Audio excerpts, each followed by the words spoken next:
What's up, guys? This is Florian Youngworth, and you're listening to Tectonic Takes.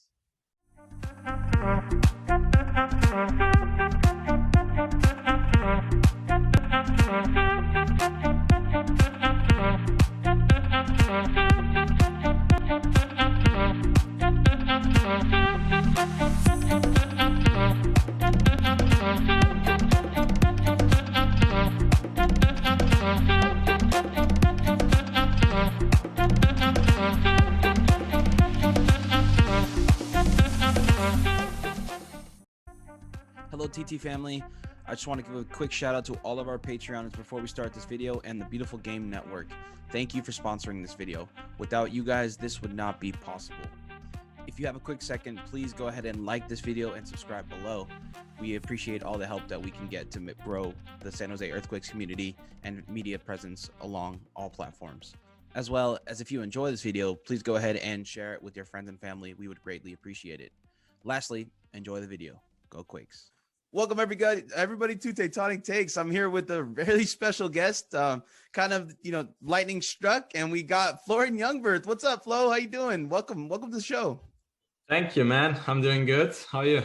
I'm doing well. I'm out here in Japan, but we made it work, and I really appreciate you coming on, taking the time out of your day to, take a crack at all these questions from the fans. We got the most questions we've ever gotten, so you're definitely beloved. Yeah, it seems so. I don't know why, but yeah, it looks like. Some people say it's your charisma. Some people say it's your on-field antics, but you're flow. So go with the flow, right? Sounds good. Okay, so before we get into it, I want to give a quick shout out to all of our Patreon supporters. Thank you guys for supporting this. Without you, this wouldn't be possible. And we would also like to thank Beautiful Game Network, and it's sponsored by Roughneck Scarves. So thank you guys as well for sponsoring it. So really quickly, we'll get right into it. Your life before the Quakes. We're going to talk about that a little bit. Okay. Sure. How was it growing up? Who was your idol growing up in the football world? Well, I would say my idol when I was 14, 15, and I had my first appearances with the national team. And then, you think about maybe you make it, so you pick a guy who's kind of your style, kind of your silent styles, and for me it was always Fabio Cannavaro. Okay. Yeah, he was definitely my idol, and then in 2010 I started to really admire Basti Schweinsteiger a lot, and obviously it was a big thing for me when I faced him when we played Chicago, so that was really kind of a dream for me. But all in all, it was always Fabio Cannavaro. Okay. And when you played Schweinsteiger, did you go up to him and be like, "Hey, man, you were an idol for me," or did you keep it cool?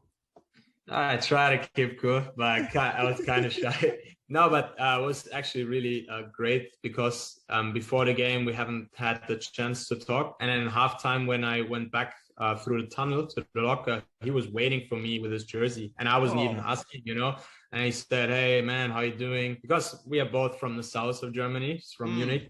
So we talked a little about that and all that stuff. So it was really, really nice. And it really showed, despite his success, what a humble guy he is, So that was really cool. Yeah, and that must have been, man, dream come true. And he was waiting for you, right? So that must have been a great feeling. It was cool. It was really such an event. You have the biggest smile going back into the locker room, but all the guys are like, "What are you smiling about, man?" That's true. I think, we lost, but in that moment, I didn't care. I was just happy. Okay, and so when you were coming to California, did you ever visit California before as a kid or as a teenager? Yeah, actually, I did. First time I've been there was 2014 with my wife. And we did a trip to Mexico, but we wanted to have a start before, and then we flew to LA, and it was the first time for me in the States and for my wife as well, and we really loved it. And then the year after, we went with friends to California again, did the Route 1, Beautiful. And all that stuff, where they watched all the canyons, Grand Canyon, Bryce Canyon, Zion, went to Vegas, LA, San Francisco, and then it was really where we fell in love with the States in general. But then obviously we were like, California is is really nice. Yeah, right. And that everybody listening to this is probably from California, so everybody knows that it's definitely the best kept secret. I'm out here in Japan, and kids out here don't know too much about California, so I always let them know that I'm not just American, I'm from California. You better know it's California. So definitely, it's, you know, it's nice that you got to appreciate it as well. People want to still know if you have the scooter. Do you still have a scooter? Of course, man. What a question. It's my baby. So do you ride it often, or have you been riding it more? What's going on? Yeah, I ride I mean, when it's not raining, obviously, I ride it every day when I go to practice, you know. So love it. Any upgrades you put on it? Any big wheels? Like, what are you talking to you? No, nothing. I think when it comes to that, I know nothing about cars and other vehicles. I'm really old school with that stuff. But I always wanted to drive a Vespa, so. But awesome. I mean, why don't you buy one now, right? Especially since coronavirus, you can go through all the streets that are closed down. Your Vespa. Yeah, true. But now there's not that much traffic, so it's that's true. Fine. But in 2019, when I bought it, it was cool in the morning. You know, skipped all the traffics. Stuff. It was funny because when I had a car, and every time, you know, a scooter or motorcycle skipped me, I was like, man, this motherfucker, I have to stay in traffic and he can skip me. But now I'm the motherfucker, and I'm really enjoying it. Okay, cool. All right. What was your favorite food growing up, and then what's your favorite food now? Oh, that's tough, man. Favorite food. I think I was always an Italian guy, you know. So I would say pizza was and is still my favorite food. I mean, I can't enjoy it every day, obviously, but you know, when I have my cheat day, I definitely love to have a good pizza. And what toppings do you put on that pizza? Is it more of like a pineapple? Is it more? Oof, no pineapple. No pineapple. No, you know, no, it's pretty simple mostly. I like just cheese pizza or with mushrooms, I think, and some vegetables maybe, but pretty simple. Yeah, and that sounds like a classic good pie, you know. So definitely. Yeah. When you first heard, let's talk about a little bit of the transfer coming into the Earthquakes. Mm-hmm. Did you first hear of the club through the transfer, or did you know about the club before you heard any rumors about you going over? You know, I have to go a little back with that because in 2015, I was in touch with Greg Berhalter, you know, the current coach of the national team, because I played with him together in Germany. So it was my first year as well and his last year. And we were in touch, and he was asking me if I could imagine to join Columbus at that time. But then I decided, I was really thinking about it, but then I decided to extend my contract in Germany. Wow. But that was the moment I really start following the league pretty intense. You know, I looked up players, I looked like, you know, fans, capacity, all that stuff. Yeah. And, you know, and then I was really like, man, that could be something for me. And then in 2017, I was really like, if there might happen something, that would be the best time. And then I was really, really lucky. But I haven't heard like directly anything about the Quakes, but I knew from the name that obviously they're a part of MLS. Yeah. And how did it happen? I mean, did you get a phone call or did you call someone? How did it go down? It was by coincidence, to be honest, because it was my agent tried before to get some connections to the States, but it was pretty difficult, you know. And then he's the godfather of his best friend's son, and his best friend was my youth coach. Oh wow! And he's half Italian, and he knows Jesse Fioranelli personally. Oh my God! And that way, Jesse was in talks to become the new GM. So I think he and 4 other guys were in talks to become the new GM. Yeah. And then my ex-coach, he said like, "Hey man, if you become the new GM, this is a guy he really would love to join MLS." So I really didn't think about it. And then I read that Jesse became the new GM. But I didn't really think about that. And then 2 days later, my phone rang and he was like, "Hey, I'm the new GM. Do you want to join?" I was like, "Man, let's do this."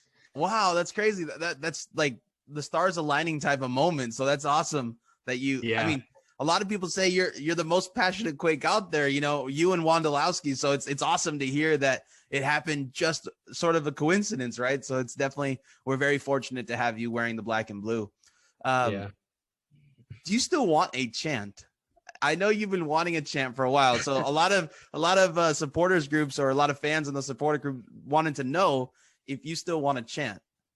Who doesn't want to chant for himself, man? You know, I always get this nice when it comes to posts about Ibrahimovic. You know, I get always this nice texts, man, the man who put him in his pocket and all that stuff. And I'm like, man, why you can't create a song about it? So, okay. That would be something, but I'm not a demanding person, but well, I wouldn't mind to have a nice song. So the first supporters group that makes you a song, you'll do an appearance, right? Of course.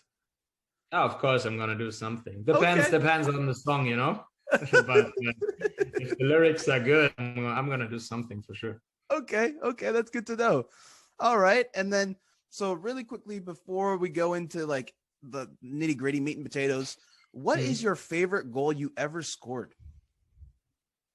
To be fair, I didn't score a lot of goals in my career. I think my first professional goal, it was kind of a banger, you know, it was like a bicycle. So that was a nice goal. Wow. Actually, my best was at the under-20 World Cup. It was the first game against United States. And, and I scored the second goal. So it was pretty a great moment to score at a World Cup, you know. So I would say that was it. Okay. And then what is your favorite jersey? This can be without any affiliation to the Quakes. Your favorite jersey you ever wore? You know, I would say the one in Darmstadt when I had my first Bundesliga appearance in the first division. You know, that was kind of special. And I changed jersey with Xavi Alonso from Bayern. Wow. That is also a great jersey which has a special place in my house, you know. I would say these both. Okay. I got to ask you now, you said Schweinsteiger, you said Xavi Alonso. How many jerseys do you have and who do you have? A lot, man. I don't know, like for sure like 50 jerseys or something. I mean, the biggest are like Schweinsteiger, Alonso, and Rooney. Wow. And I have lots of my Bundesliga time and some, you know, when I played against some friends in Germany or even like, sometimes there are like good stories in MLS, why you change jerseys. For example, it's like great story with Sebastian Blanco of Portland and I. First time we faced them, man, him and I, we had trash talk all day. The whole game, you know, like really bad. I kicked him, he kicked me, man. It was a tough battle.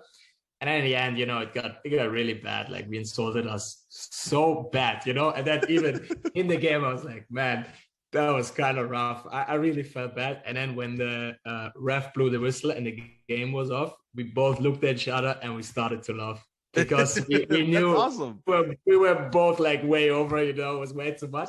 And since then, we always, when we see us, we changed jersey in that game. And then always when you see us, we're talking forever, texting sometimes. So it's that's nice. Yeah. That's an awesome story. I mean, you never would think, right? You're so fiery on the pitch that afterwards it's like, you know, we play a game, right? So it's all good afterwards. We can laugh at it. But that's awesome. You have to post all your jerseys, man. You probably have a whole bunch. Yeah, I really have. I don't know what I will do later with them, but definitely with all. Probably the best I will frame, you know. And of course. Put them in a room or in a bar or whatever. Yeah. Oh, a bar. Okay. Maybe. So let's get right into it. What are you thinking about doing in like 4 or 5 years or 6, 7 years until you stop playing? Yeah. I mean, of course, I try to play as long as possible. Yeah. I have some thoughts, you know. I do some online coaching right now, a little bit with kids, which I like. That's awesome. I will definitely do my coaching license because that's definitely something which is on my mind, even though I don't like the life of being a coach, you know, because it's kind of tough. So but I definitely want to be in the game. I mean, the game is my life, and I want that it's a part of it. And let's just see. Maybe some stupid employee will hire me. I'm sure about that. I will be fine with that. Okay, awesome. And now, what's your favorite Quakes jersey that you have? Favorite Quakes jersey? I mean, I would say it's Jamir Rika. Okay. Because I mean, he was my best friend here because Oh, we both came at the same time, and he yeah. speaks perfect German. So Mm, I think it both helped us. You know, he played in Germany, played in Switzerland, so he mm, knows the life in Europe. So it helped us, and we did a lot of things together. yeah. And I remember after the first year, we were like out with a team for dinner, and then Mm. Jesse had a nice idea that we change the jerseys to the guy on our left, and then we write a nice text on it. Oh, that's And nice. Jamir was on my left, so then we changed jerseys, had a nice text on it. So yeah, I would say that's my favorite one. Okay. And then like favorite design of the jersey that you wore. So like a favorite Quakes jersey design that you liked or color. I mean, probably um the office wants me to say the white one because they pushed it in a good way. The 4-8 jersey. Yeah. The It's gold okay. shorts. Yeah. The gold shorts are good, but I don't like playing in white. You know, Mm. I'm like, but so you know, actually, I like the jersey from last season, the home jersey, because now we had intermedia, but even before without a sponsor, I like it when you just have the logo and Yeah. just the jersey, It was clean. know? So I like it. Yeah. Yeah. So I would say that one from 2019. Okay. And without saying too much, because you might get in trouble, do you like this one? Which one? The new one? Oh, I haven't seen it. Oh, wow. Okay. I Okay. haven't even seen it. Sorry. Is that already released? No. So that's why maybe I was thinking, without saying too much, you're not gonna get in trouble. I don't know. I haven't seen it. Wow. So we're coming. Wow. Okay. That's actually great by the Quakes FO, man. No leaks at all if the players haven't even seen them. And Vaco is gone. So you remember the story of Vaco? Oh, yeah. It was funny when he posted the jersey, and then like 5 minutes later, he had like 10 phone calls. It's like, dude, what are you doing? We haven't released the jersey. So that was kind of funny. So did you guys give him crap for that all season? Is like, hey man, why are you releasing the jersey? Yeah, we did. Okay. And favorite Quakes moment that you had? Moment.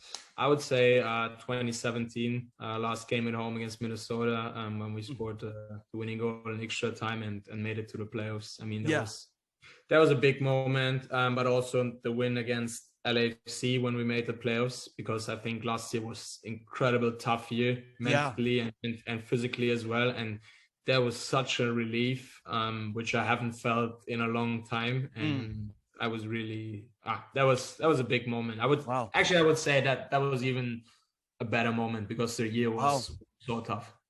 And there was just a lot more eyes on you guys, right? It felt like there was just a lot more weight on your shoulders this year because it was just a lot more fans watching the games, and just the COVID year and all the pressure of Matias Almeida, possibly seeing what's going on and changing the lineup, things like that. So I understand that totally. Yeah. All right. So we're going to get into the meat and potatoes now. So what are your expectations of this team in 2021? Well, it's tough to say because I could imagine that the roster is not fully completed right now. So I think gotta wait till the club really says, hey, we're done now, and that's the roster. But I think the way we played in the last 10 games last year, I think that should be the direction we have to go. And I think if we can continue like that, that's the most important part, that we show consistency, because in 2019, we had like 20 games. We were like second, we played really good. And in the end, we lost 6 games in a row and didn't even make it to the playoff. So I think, and last year, man, we got like beat up bad in the first games after Orlando, which was so rough. Yeah. And then we turn it around where we really have shown that it's possible. But to show that consistently over a whole season, that's really tough. That requires a lot of self-discipline, self-sacrifice. And I think that's something everyone has to realize this year. And if everyone does, I think we have a really good chance to compete for the playoffs and maybe get a deep playoff run.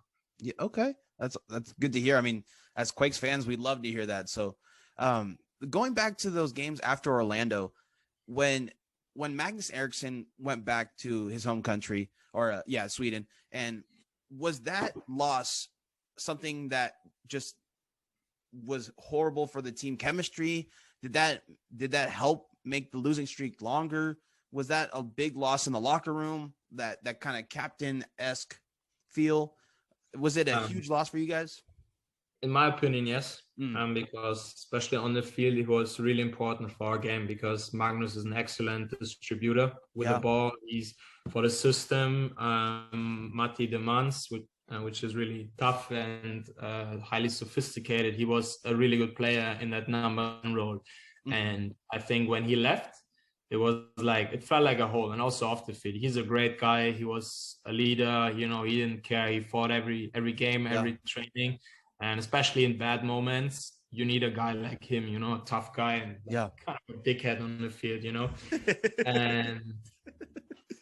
and that was a tough loss. And I think it took time for us, to regroup a little bit. And also, I think it was also the uncertainty, because we came back from Orlando and no one knew, are we continuing the season? If yes, how it will look like. And even when we scheduled it was not the same. We couldn't even go in the locker the first weeks. We were like dressing outside in the stadium, in the stands and all that stuff. So, and it felt like it was a good excuse when you lose a game, because you were like, oh, we lost the game. It was like, but it's COVID, it's tough. Right. And we made it ourselves too easy.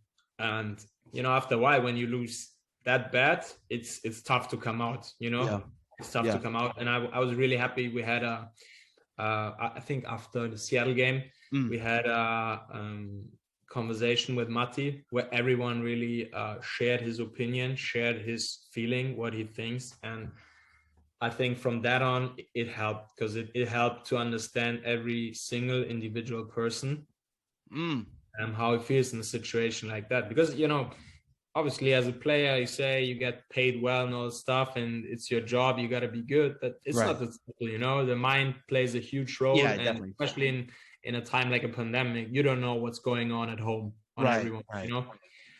So it was really tough. But then we found our way back. We did Matti had some good exercise and training where we gained our confidence from building up from the back, and then we had this game against LAFC when we won it in extra time. So I think that was kind of a momentum where it changed. Obviously a little luck, because halftime could be 2-0 for LAFC, and then the game would be done. But even in halftime, we knew we felt we played much better. We thought the organization was better. We won that game, and from that the table turned, and then we were ready and sharp. So that was good. Okay, awesome. And I mean, that was definitely a tough time. So knowing that you guys in the back end were talking to each other and making sure that you guys all know each other's wants and what needs to be better is great to hear. I mean, that's a brotherhood. I mean, that's more than a team at that point. You care about each other's feelings during that time, and that's actually awesome to hear. So that's definitely good that you had you guys' back. So next question, we're going to go on. We know that Matthias likes to put the team with hangouts and dinners, put it together for the team to bond and build chemistries. But since the pandemic has changed our lifestyles in the way that we do things, are there new ways that the team still, has that chemistry together? Or are you guys bonding in a different way? How are you making sure that you guys still stay in touch with each other for the upcoming season? I wouldn't say that we stay that much in touch as like other teams, but I think the difference was like in Orlando, we've been together every day 24/7. Right. Matti found a good way that we bonded and connected in a great way. But when we came back to San Jose, like you said, everything split. You couldn't meet with 5 other guys, at home or whatever. So most important is that you have a good bonding just in the locker room when you have your 3 hours, 4 hours every day in the training. But that didn't work out well. And I think that's something we learned, to have a good time during the training in the locker room and to connect there and regroup. And that took time. I think we had one cool meeting with Matti where he he rented, I think it was like in October or something, he rented an RV, some RVs. Then we drove to Pacifica. Oh, wow. And then we were on the parking lot. We had like we had barbecue. We were on the beach, played some games and all that stuff. So spend the day together. That's awesome. Yeah, that helped a bit. But like I said, Matti loves to have these group things, but unfortunately, which are great and which help a lot. But unfortunately, last year was a bit more difficult. So hopefully it gets better and we have more chances to do some dinners, some barbecues. I mean, Matti loves barbecues, like religion for him. Churrasco, like asado religion for him. So hopefully we can maintain that and do all with like going with the rules and the restrictions. We can do more. And you were telling me a little bit before we started recording that it was hard to know if this season was going to happen, right? So you were telling me that you had some uncertainty. Go ahead. If you could tell the fans that'd be great. Yeah. I mean, now we all knew that it might be a long off season, that season might start in April or even later, which is understandable because we have a good chance to have fans in summer, I would say. And from a business perspective, it definitely makes sense, but no one actually said anything for like 2.5 months. And it was just uncertainty because the union and the MLS, they couldn't agree on a new CBA deal. Yeah. And that was really kind of tough and kind of annoying because this uncertainty killed, because you didn't know anything. And then it was really like, they told us if we go in a lockout, then we won't play till August. Wow. Maybe then that would be tough. So then you were thinking like, okay, if that happens, what can I do? Can I play for another team?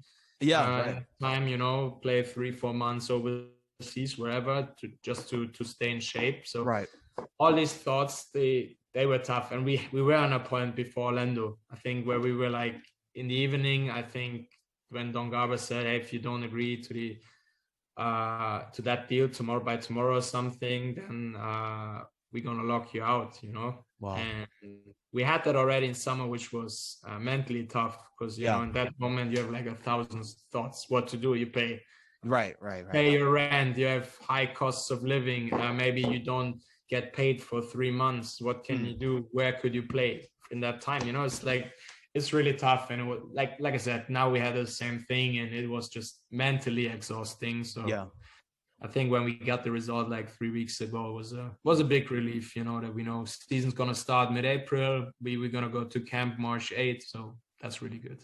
Yeah. And at that point, did the Quakes reach out to you like, hey, this is what's going to happen? We're going to have training coming up in March, or how did that go down?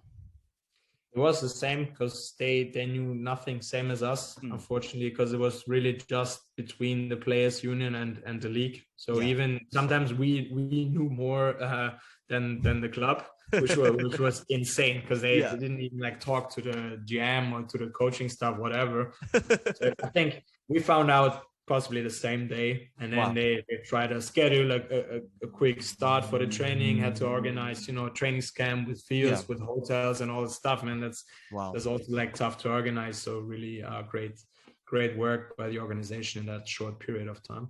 Okay, awesome. Thank you for sharing with that. You had a comment in an early interview where you thought the MLS is hilarious. Do you still think the MLS is hilarious? Of course, man. I'm part of it, so it's still hilarious. What makes it hilarious for you? Is it the travel? Is it like the CBA type of deal? Yeah. No, funny part is like, why I said hilarious, because I like the word, because in Germany we don't have this word, because in the States, everyone, when I said something funny, they were like, that's hilarious. And I told my friends and they were like, why are they saying it? When it's funny, just start laughing, In Germany, I would never say, if I would say, hey, that's so hilarious, he was like, man, stop smoking or whatever. Right. So that's why I love that word, because I said it for me, it doesn't make sense, because if something is hilarious, I just start to laugh without saying that it's hilarious, Oh, that's no, but I still love the league, man. I love, like I said, I love traveling, being in different cities, playing in nice stadiums, good crowds, I really love mostly everything on the league. So big shout out. Yeah, big shout out to the MLS. Thank you. All right, now this is Hilarious shout out. this is where we get into a little bit of. I think it's a funny question. How do you feel seeing your son play for AC Milan? It's good. Yeah, it's good. He's growing, man. I'm really proud of him. Yeah. He doesn't need any pocket money anymore. Nothing. He's good. No, I'm just kidding. No, it was a big experience to play one of the best strikers of all time. It was a moment, and of course I played against world class players. Mm-hmm. But to be honest, when you stay next to him, man, you have respect because he has like a physical presence and like a self-confidence I've never seen in my life, and that was really impressive. So I was like, man, if I don't fight him as hard as I can today, I'm in trouble. And I think that's the thing why that 2 game, of course, maybe in the next game he would have killed me and scored a hat trick, whatever. Yeah. But I think that's the most important part when you play against a player like him, because I see now in Milan, I watch a lot of Serie A games, and the center backs, they're scared of him because they take distance, and when you take distance against him, you have no chance on a cross or even with a foot. So I think I knew I won't win every duel against him, but I knew I have to fight him in every duel I have. And I knew in that game I played with Guram together, and I know he was gonna protecting me when I lose the tackle, and other way around it was the same. So before the game we talked to each other and we say, man, every time he touch the ball, man, he cannot breathe. We have to tackle him every time. We have to step on his feet, everything. And I think we did a great job in the games. Yeah, and everybody knows you for the guy who put him in your pocket. So I mean, you guys did a great game. Did you switch jerseys with him or no? He was like, nah. No, man. I think he would have slapped me for sure, man. I'm in for every fight to fight everyone, but I think he would have slapped me bad. But I think Magnus changed jersey with him. Oh wow, okay, yeah. So, but I was like, nah, I love to change jerseys, but I was like, I just keep that one memory to put in my pocket, Yeah, right. Because I know if he gets mad, I have no chance. When I changed jersey with Rooney, I looked at him, I was like, man, he's from Great Britain, but I think I could still beat him up in a classic fight or whatever. But not against this dude, man. Okay. Zlatan, he's just towering over you, Yeah. Okay. And do you feel like, I mean, when you left LA Galaxy, were you just like kind of bummed, like, like this saga finished? Or, I mean, LA Galaxy really let a good one go. Like this made the Clásicos a lot more fun, basically, for you as a player and maybe as a fan of the teams as well. Yeah, I mean, for me, it's always the best when you play against world-class players. Right. This is the best challenge you can have. And when he joined the league, I was really happy, and that was big time. And I know always, especially for Galaxy, I think it's cool because they always try to buy a big name, right? And you're always like, as a defender, you're always looking forward to go against this guy, and of course, because of the rivalry, it's always a special game. And I mean, honestly, there's nothing better to slap these dudes. This is like when we slapped them 4-0 at Galaxy, man. It felt so good seeing these stupid faces and all that stuff. It was really, it's the best wins. I mean, probably other way around, it's the same for them. Probably first they beat LAFC, they're good, and then it's probably us. Right. The games they love to win the most, but I think my personal record is pretty good against Galaxy. So yeah. Okay, and so since we're on the topic of really good players in MLS, was he the toughest person to go up against in MLS, or was there another player that you were just like, wow, maybe the world doesn't know too much about this guy, but he had a stellar day?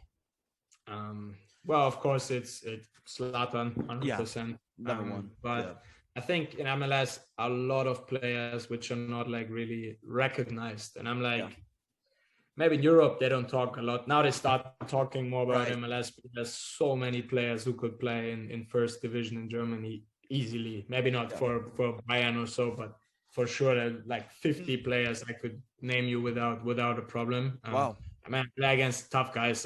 Rui Diaz is really, really a tough dude. Yeah. To play. And I like Castellanos from New York City, really a very good young player, big prospect. I think if he continues like that, probably we might see him in a world-class league in Europe. I could imagine. Hopefully not, because it would be nice all the good players in MLS. But right. There are a lot, like I said, there are a lot of good players, a lot of good, not even offensive players, also like great defensive players, like maybe like Ike or like Walker. You know, they could, in my opinion, they could play in a top league in Europe without a problem. Okay, and so when you were coming, I actually forgot to ask you this. When you were coming over from Germany, what was the view of the league then? I know you touched about it now. I mean, Europeans are looking at the league as prospects and possibly good talent. What were they looking at it when you first came over here? How were they looking at it? I think, funny part is always funny. Like when I had the offer and I talked with my teammates about it, they were like, that's so good. So basically, like from 18 guys in my teams, like 14 guys were like, man, you gotta go. I want to go too. Maybe you can help me when you're there. And I was Bundesliga team, at the time. But like media, they were like, oh man, why is this dude going to a retirement league? He's 27 years. But that's like, they don't know the league in general. Right. But I knew the style of play. And then I was also surprised, by the facilities, because I haven't seen the facility in San Jose. And I mean, we even asked to have great facilities compared to Germany, for example, but probably we have one of the lower quality training facilities in MLS, which is insane. I remember we played at Atlanta, we practiced at their facilities. Man, that's better than Bayern Munich's. So and Inter Miami's, you're saying? That was Atlanta. Atlanta. Oh wow.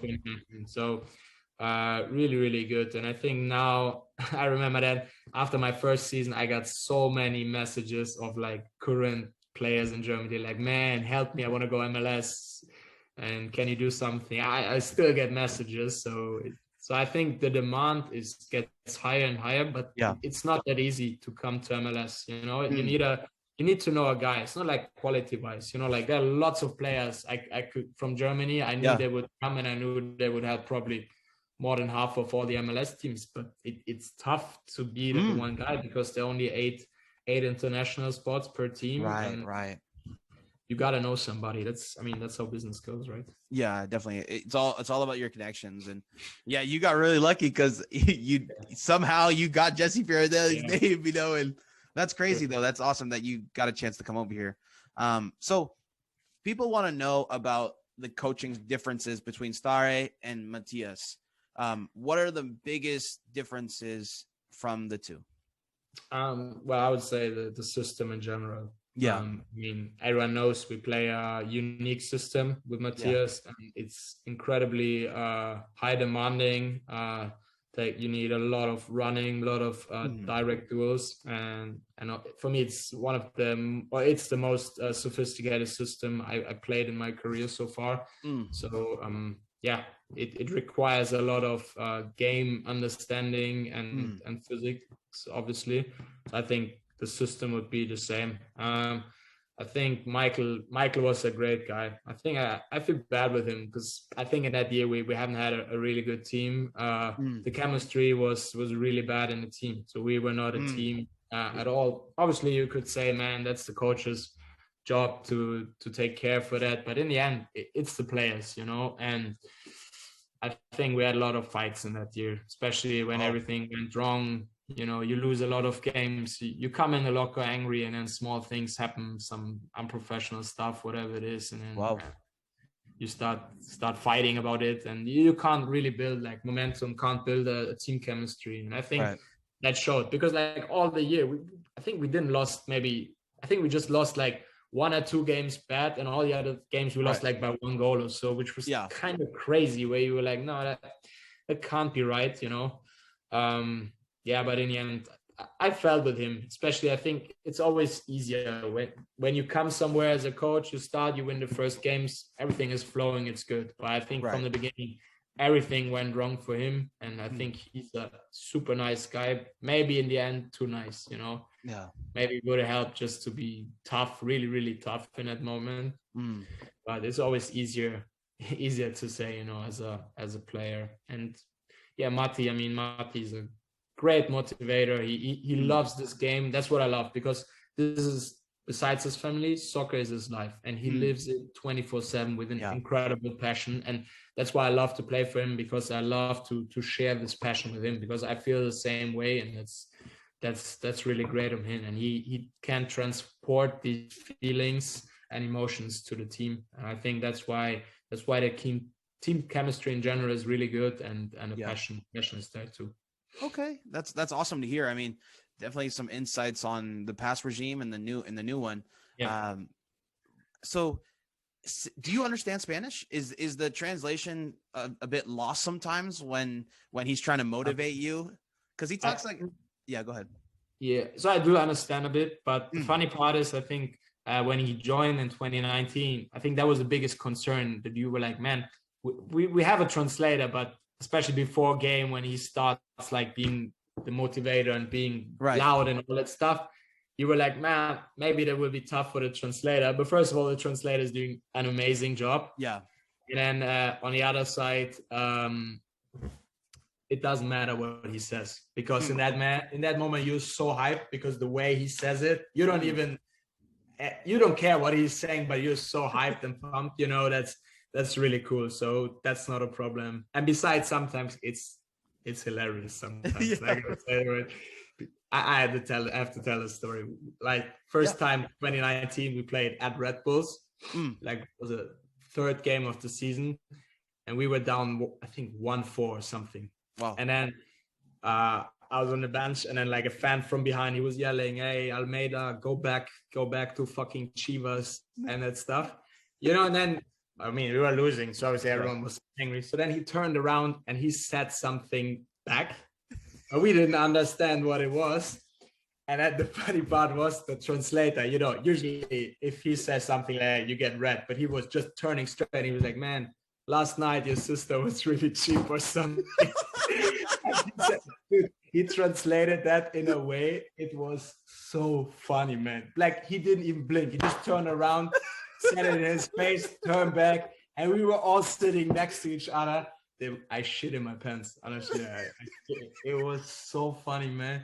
We couldn't believe it. We were like, I mean, obviously you talk trash in that moment, but the way the translator said it, just ice cold, it was so funny, man. And that was Agustin, right? Same translator, right? Agustin. Yeah. He's amazing. Yeah, shout out to Agustin again. He does a great job. Yes. How have things changed in the locker room? I know, since there's a lot more Latin guys now, has that changed the locker room feel from when it was under Michael Stare into Matias Almeida? Like, do you find yourself pulling out Google Translate to tell Andy something, or do you feel that way? That's good. I mean, some Latin guys, they speak really good English. Sometimes some a little less, but everyone's trying. So we just, and it's good. So no one.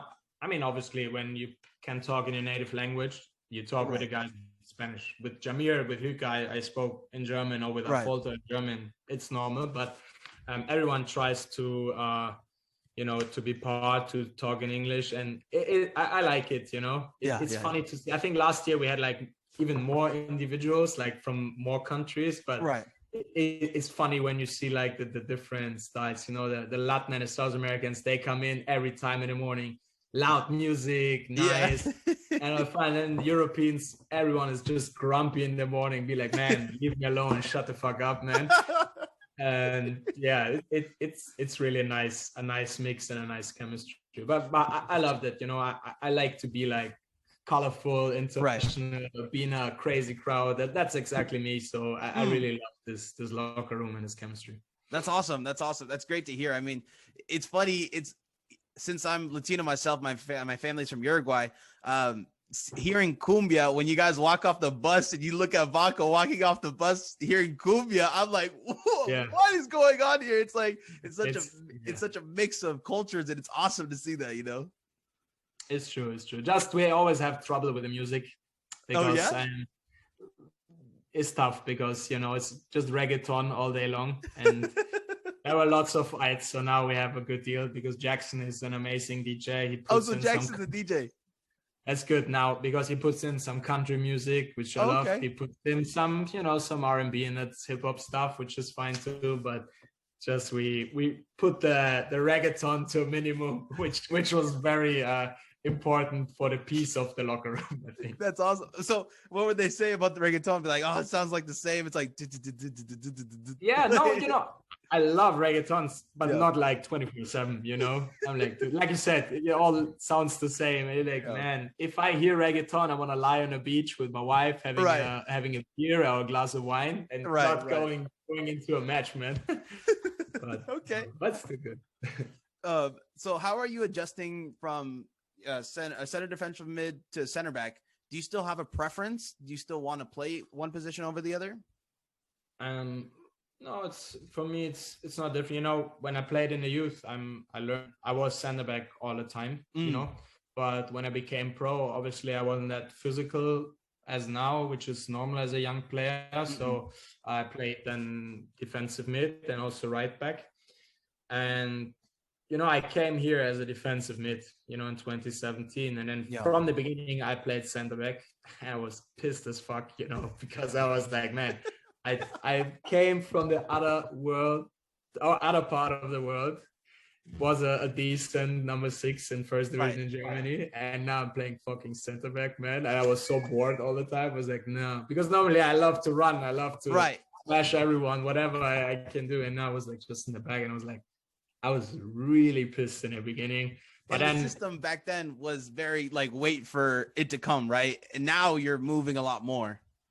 Yeah. Back. Yeah. No. Then even after the first 10 games, I felt like, hey man, I'm really doing good at that position, and the style of play in MLS fits well to me. And I feel like I would say, in Germany, I'm definitely better at midfield, I would say, but the style of play in MLS is a little bit different, a little wilder, Yeah. And more attacking, more offensive. And I think my biggest ability is the way to read the game, to read game situations, and I benefit more as a center back. So I'm totally fine here playing center back. But like you said, now it's definitely more demanding. You have more duels every game. You have more.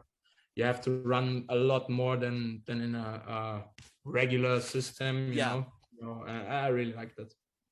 Okay, and then talking about your game a little bit, is there a place that you feel like you're really good at? I know you're really good at reading the game and doing that long pass. You've been good at that for years. What's something that you feel is your go-to thing to do? What you think you're the best at? I would say it's to read the game. I think there are a lot of good players in MLS, but to be honest, I don't think there's a defender who can in MLS who can read the game better than I do. Obviously, I like guys like Walker, for example, who are physically or better than I, out of question. But when it comes to read the game, I think I'm the best in my position, and especially for Mati's system.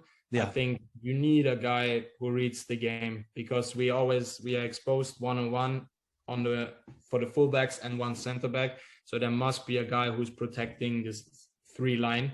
If you want so, and I think you really need a guy for that to read the game. And like I said, I think there's no one better than I, without being arrogant. Yeah, that's awesome. It's great to hear that. What's one part of your game you feel like you can improve?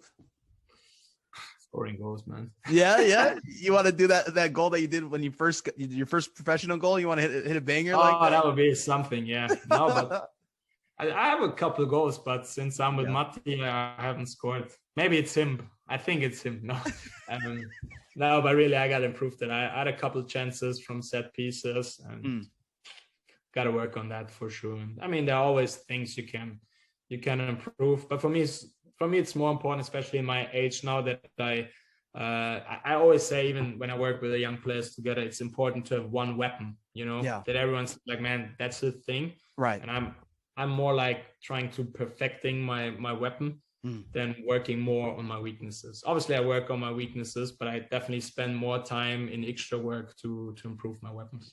And your weapon is reading the game, right? You said that? Yeah, like I said, reading the game, playing diagonal balls, long balls, passing build up from the back. That's something I definitely take more work. Yeah.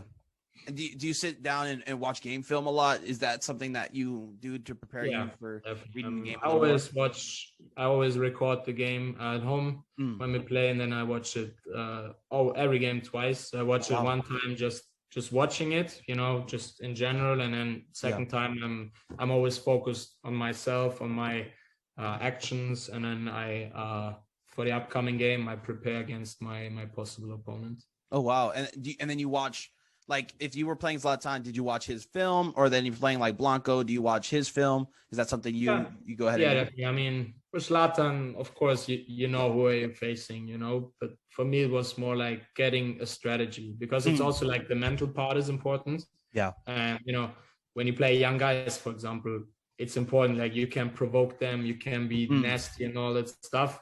And this is something I think about all week long. How can I destroy this dude, you know?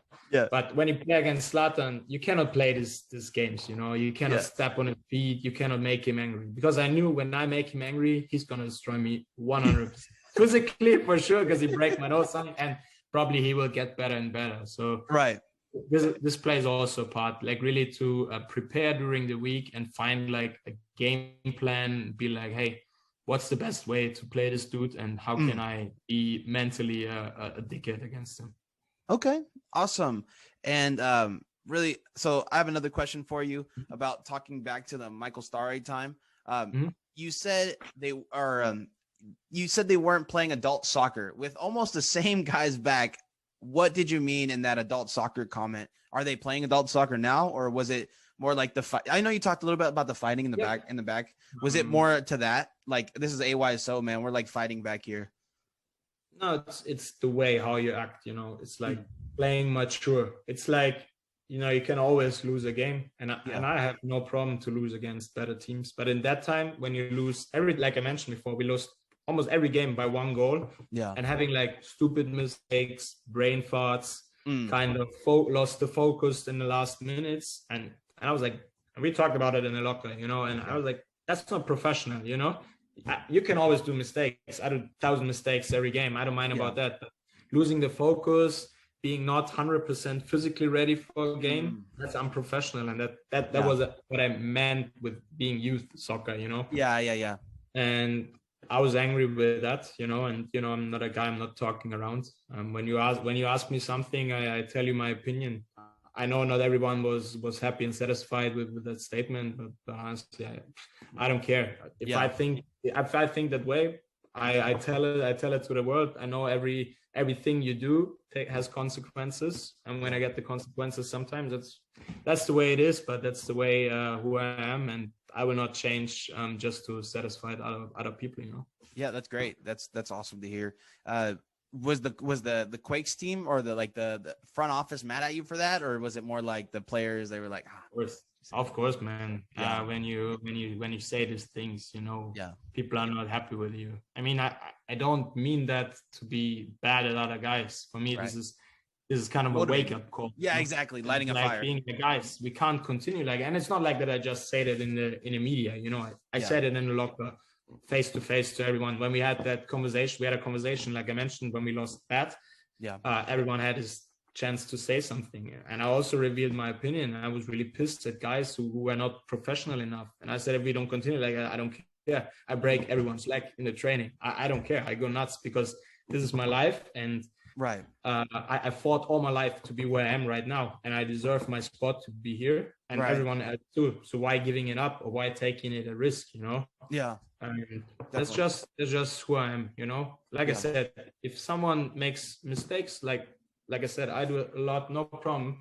But when you don't fight, you don't give your best, you don't act professional during the week, and don't act professional at the game, and then you piss me off really, really bad. And of course, that the club doesn't like that if you say that in the media, because you reveal that you have problems. But I mean, when you are last and 25 points behind a playoff spot, it's not a secret, you know, that you have problems in a team, right? Definitely.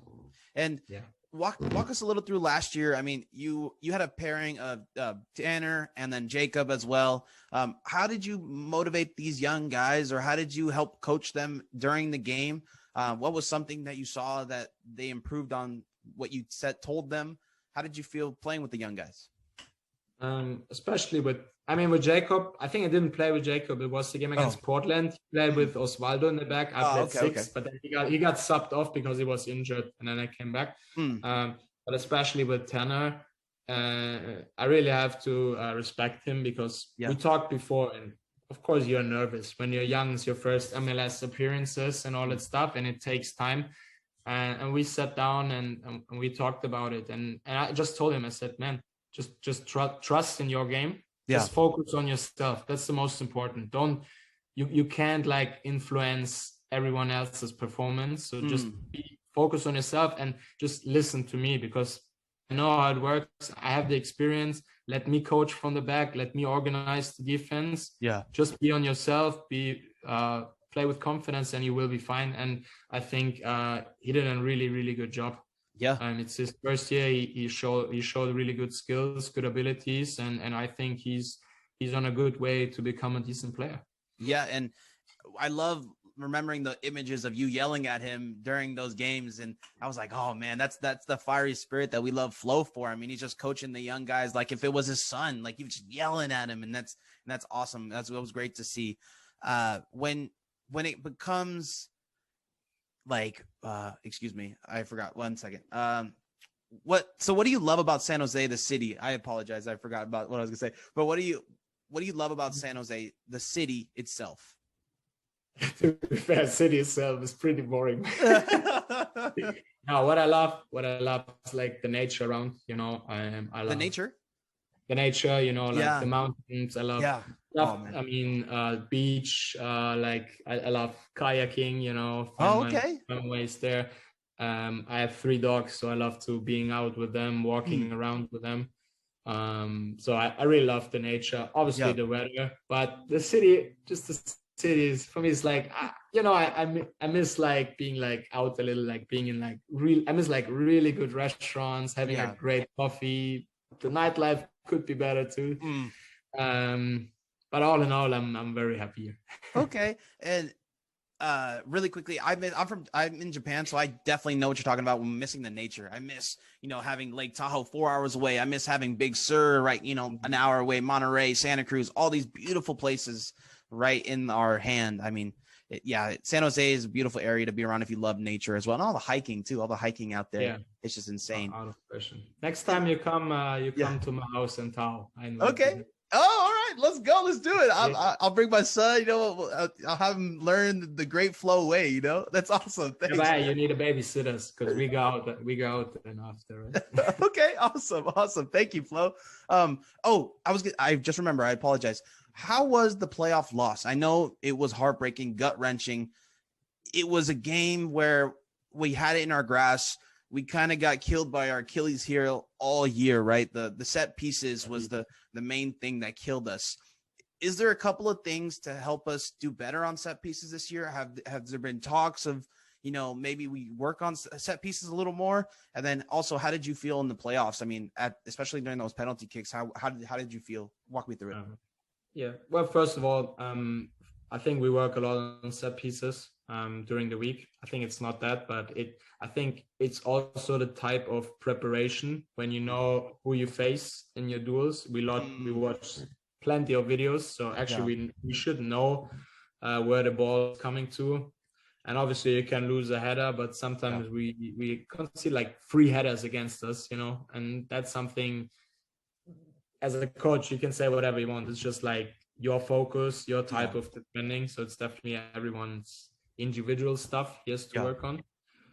But the game was obviously was heartbreaking. I think we played really good. Get down 1-0 quickly. You were like, man, that sucks. But then we turned it around. Went to halftime 2-1. Had a great feeling, and then went out, got the stupid set piece goal, and that broke the neck a little, because we knew when we are good till the 65 minutes, still leading, we know we got space, and we are really good counter attacks, like the second goal we scored. I think then it would have been a different game, but that was tough, and then it was just a tough fight. And when Wando hits the post, and like in the 89th, and then 2 minutes later you got the goal, and you're like, man, that's not true. But I still think we in that game we fought so hard. I think the hardest fought game I've ever played since I'm here with Wakes. And then extra time, we had two huge chances with Christian and Kate, where we had to score actually, but it is what it is. And then PKs is kind of a luck. Obviously, when you miss all three, it sucks, but it can happen. And I think obviously we were so close, so it was tough to swallow. But in the end, after a couple of days, in the end, I was really proud to the team performance on everyone, because everyone gave his last. Because we were all like tired, injured. This schedule was so hard, man. Playing 18 games in 10 weeks. We had like injuries, but no one could recover. Everyone had to go on with his injuries. Right. So I know lots of players were pretty much damaged, damaged. But and then playing in front of a crowd, right? For the first time in a year, right? So that must have been another thing on top of playing a playoff game as a when we went out for warm-up, I thought we played in front of 100,000 fans. I was like, it felt so loud. I was like, man, what's going on here? Yeah. It was great. It was just great. It felt normal. Even though I have to say I enjoyed playing without the fans, because the game was way more intense, because you got to know every feeling, every emotion of every player. You have to be way more focused than with like the crowds, because sometimes you're like swimming on the wave. When you have a good time, fans are pushing, you're like, man, everything is flowing. But this time you were always on your own, so I really liked the game, because like I said, it was more intense. But yeah, we need the fans back. Yeah, and it looks like it's coming pretty soon. And to talk a little bit about the PKs, did you see the pictures where Tim Melia is a little bit off the line? No, man, I couldn't watch it, honestly. Maybe I watched it now, but I was not able to watch it. Otherwise, I would smack my TV. So. The Quake fans, they took some screenshots of Tim Melia actually being off the line before the penalty kick. So. Okay. All the Quakes fans are very proud of what you guys put on the field. And that was the feeling. We were all really happy. I mean, we were so close, and we should have beat the first seed. So we should have been there in the playoffs. And we definitely, we made a good case for us winning, multiple games in that playoff. So we were really proud of what you guys have done that last year, especially with all the ups and downs and all that. So definitely. Yeah. Really quickly, we'll wrap this up in just a little bit, but I have one more like meat and potato question for you. Switching from Daniel Vega to JC Marcinkowski, was there some differences in leadership there? Was there differences in communication? What are some differences when you have a different goalie come in during midseason? I mean, for me, it's part of the game. Players are changing during a season. It's not my first season, and I think JT is very, very professional goalie. He works really hard during the week, putting in a lot of extra work. So I think he was ready, and when Matti gave him a chance, and I think the first game was Portland at home when we tied 1-1. It was incredible, because he played so mature. He had the guts to build out from the back all the time. He was talking in a good way, that was impressive for me too, because usually when you talk on the field, it takes time to find the right words to talk in the right moment, but he has such a good feeling for that, when to be motivating, when to be like a little rough, being like, man, wake the fuck up or something like that. And he didn't mind. So it was his first game, and I was really impressive. And he continued in a great way. And I think now he's with the national team, so I think he will gain lots of confidence. And I think he's on a good way to become one of the top MLS goalkeepers. Oh wow, that's great. That's high praise to say. He probably really appreciates that. He gives me $20. He gives me $20 later. Oh yeah. Can you sign the jersey for me later on when you so one last question before we wrap this up. What do you think the reason is behind American players finding success in Germany recently? That's a good question. I think it all started with maybe it's like a little with obviously with Christian Pulisic. He was like the first. I mean, there were already Americans in the league before, but I think he was the biggest one. And maybe it has also a little something to do with Klinsmann, because he was a coach for Germany, for the US. Maybe there's some type of connection. And I I felt like that the Germans, they recognize that there's like high potential on American players, that they have the right attitude, a good skill level. And now you see like there are a lot of guys in Germany, a lot of guys in Europe, like West McKennie played for Schalke, now is in Juventus, and they're all doing good. You know, there's like literally no one who's like really not doing well. Now we have in Schalke Hoppe.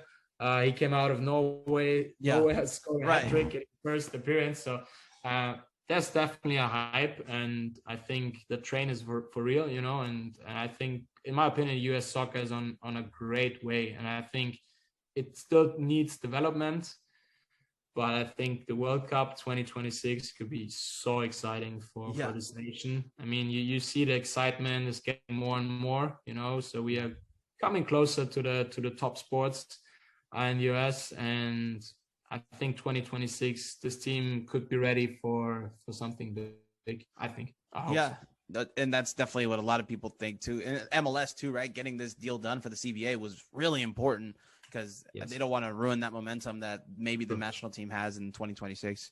So well, all right. Well, Flo, we want to thank you for coming on. This has been a great experience. We really appreciate all the fans that listen every week and wanted to know from you. And this is great. I want to thank you so much for coming on. Sure, man. It was a pleasure. All right. Well, that's it from us, guys. All we have to say is go Quakes, right? Sound good, man. I like that. And enjoy Japan, man. Oh, I appreciate it.